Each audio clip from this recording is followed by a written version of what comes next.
sun is up over central Virginia skies.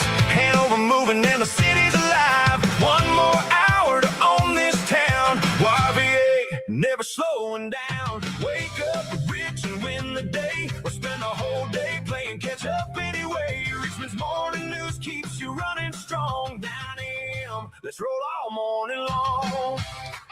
All right, thanks for joining us this morning. It is 9:03 here on News Radio WRVA. I'm Rich Herrera. This is the Voice of Virginia. It's Richmond's Morning News.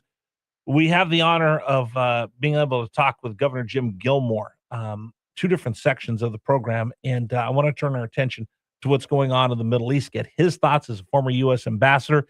Sir, I've said this about the people that are talking about this today. Not many of them have ever negotiated a deal such as this. Not many people in the world have ever negotiated a deal like this. I've had an opportunity to negotiate $1 million deals. You as the chief executive of the Commonwealth of Virginia, you as the governor of Virginia, you've been involved in high-powered negotiations. Wanted to get your thoughts on this MOU. Well, I've read the MOU, and it gives the Iranians an awful lot of things. Look, let's look at where your listeners think that the U.S. needs to be. The U.S. needs to get the Strait of Hormuz open and traffic moving through that body of water, so that the international oil markets will stabilize.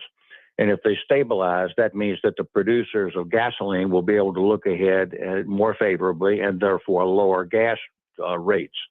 That's the theory that Trump is working under. He's trying to solve that problem because, well, he's got a political problem. This is an election year. It's a federal election year, and gas prices are incredibly high.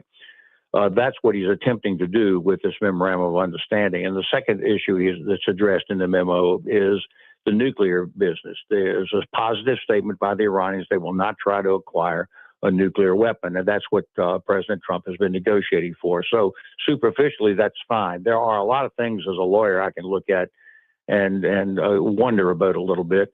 For one thing, the agreement only says that Iran will allow that traffic through the strait with no charges for only 60 more days, while the rest of the deal is developing. That ain't so great, because that almost implies that Iran now controls the waterway for the future, forever.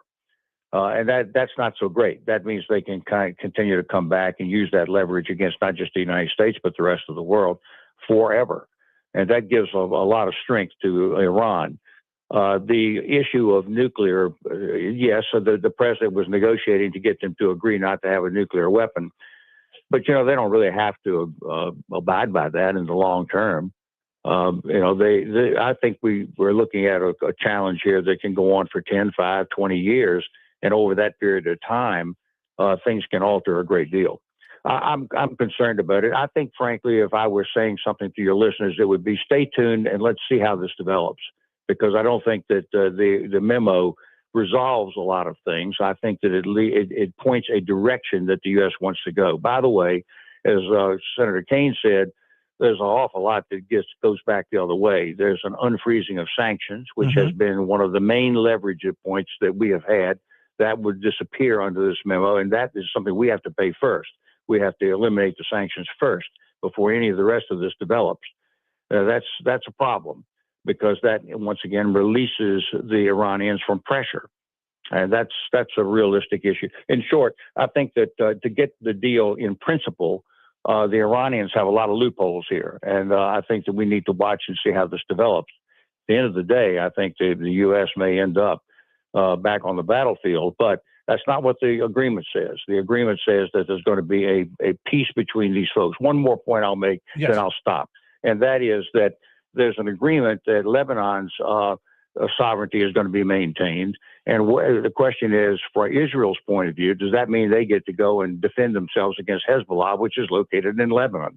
The Israelis, I think, have denounced the agreement because their duty is to do what they've always done, which is to protect themselves. So this is a very complicated matter. I would suggest that this is step one, not step end on this discussion. 100% agree with you. 100% agree with you. This is the off ramp to get to where you want to get to. And I'll remind everybody as you brought up the Strait of Hormuz, Iran is not a signatory towards any international maritime law. In fact, they're one of the few countries that doesn't sign on to maritime law. That's according to USMS Admiral Jack Wadden, who came on the program with us about a month ago, saying that Iran actually doesn't abide by any of our maritime laws because they didn't sign up for any of them. I think the big point that you're making is, I agree, this is very incomplete, but this is the off ramp, and we don't know what the final resolution and the final instrument of peace will be between the United States and Iran. And there's a lot more work to be done. But, sir, the way I hear you describe it, my thoughts are this is the off ramp to get there. This isn't the final destination. This isn't the book. This isn't what you'll frame and put up on the wall. This is just to get you to that off ramp. Because the way I look at it, sir, the Democrats in Congress have been asking to end this war immediately through the War Powers Act resolutions. They keep bringing up 7, 8 of them they put through. And for the folks that say, no, this isn't enough, well, what's your alternative? If you bomb them this bad, and then the very next step, sir, you remember, he said, all right, then we're going to have to take out the power plants. People started screaming, well, that's human right abuses, and nobody wants to see boots in the ground over there. So do you want to stop, or do you want to go? You can't just sit there in the middle and not finish this thing one way or the other. Yeah, I'm not sure that it's going to successfully be an off ramp. If it's an off ramp, it's an off ramp to a street that we necessarily don't want to be on. Mm-hmm. So again, but look, I want to give the administration all this latitude here. They've got to still work this thing out. They don't want to be in the war, and I think when they telegraphed that at the beginning, they gave the Iranians an awful lot of leverage. And now this memorandum of understanding reveals that leverage. So I think that the administration has more work to do to bring this out correctly. And again, as I've been saying on your show for a long time, keep an eye on both Europe and the Pacific. Both the Russians and the Chinese are watching this and trying to see how the Americans are going to resolve this.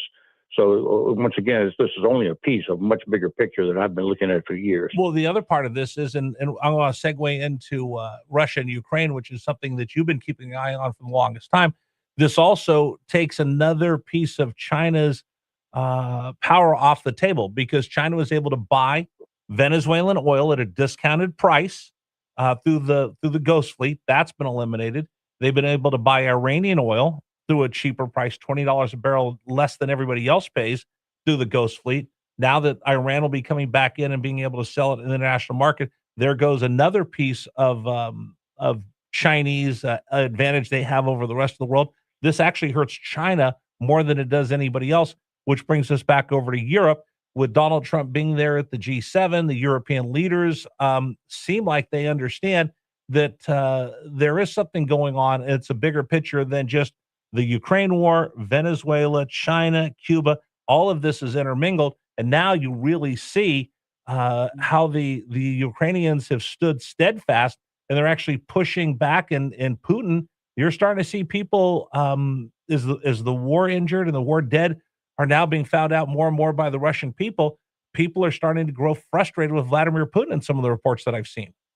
And as I've been saying I think, look, Ukraine is not going to lose. They're going to win this war. They've already won it because the goal of the Russians was to conquer and completely eliminate the nation of Ukraine, which is, of course, a war crime.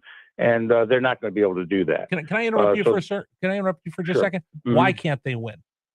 They can't win because the Ukrainians have held out, because they've developed their drone warfare. They're actually the leading country in the world now in drone warfare.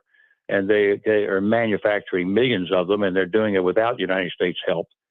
They're on their way now to do what they have to do to resist the Russians. Now, they've also, by the way, started to cut off Crimea, which was an interesting thing. All of us, or not me, but many others have been writing off Crimea as a done deal for years. The Ukrainians aren't agreeing to that. So they're actually isolating the Crimea. And this is going to give them leverage over any new negotiations. But ultimately, I think that the Russians are not going to be able to sustain this war. Their population doesn't permit it. They're losing people by the tens of thousands every month. And they're not going to be able to do it. But I do believe there needs to be accountability to Putin. What he has done is a tremendous historic crime. And if he is brought to accountability, the Chinese will notice that too.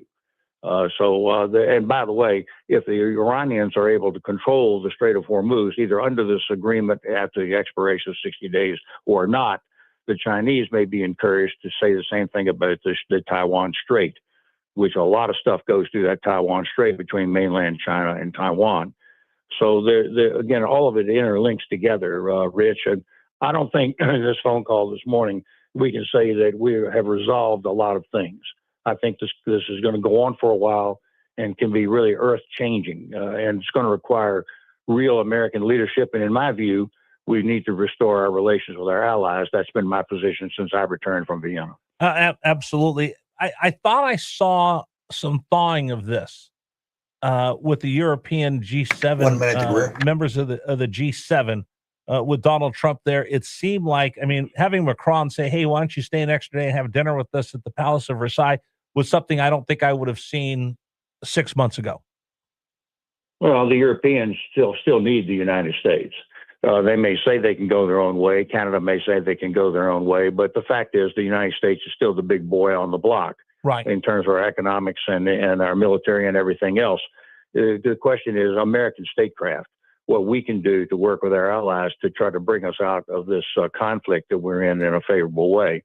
So if he's over there doing that kind of diplomacy, that's still backtracking a little bit from all this hostility. But in the end, I think that's a good thing to do to keep us working with our allies, particularly the French and the British. And again, this international drama continues, and we'll check in with you next week and see where we go. But there's seriously some big movement this week with this memo of understanding, the G7, the real first time we're seeing Russia admit that things are not going well in their special military operation, and the people in Russia putting pressure on Vladimir Putin. We'll see what comes of that when we get together next week. Sir, always a pleasure to talk to you. Thank you so much. I appreciate your time, and we'll catch up with you next week. Thanks for the chance to talk about these topics with your listeners, Rich. Absolutely. Governor Jim Gilmore joins us here every Thursday on News Radio WRVA. All right, today's program brought to you in part by GreerFinancialGroup.com. Man, like we said, the drama going on internationally. What about the drama in your household? How much money do we put aside? Do we have this investment, that investment?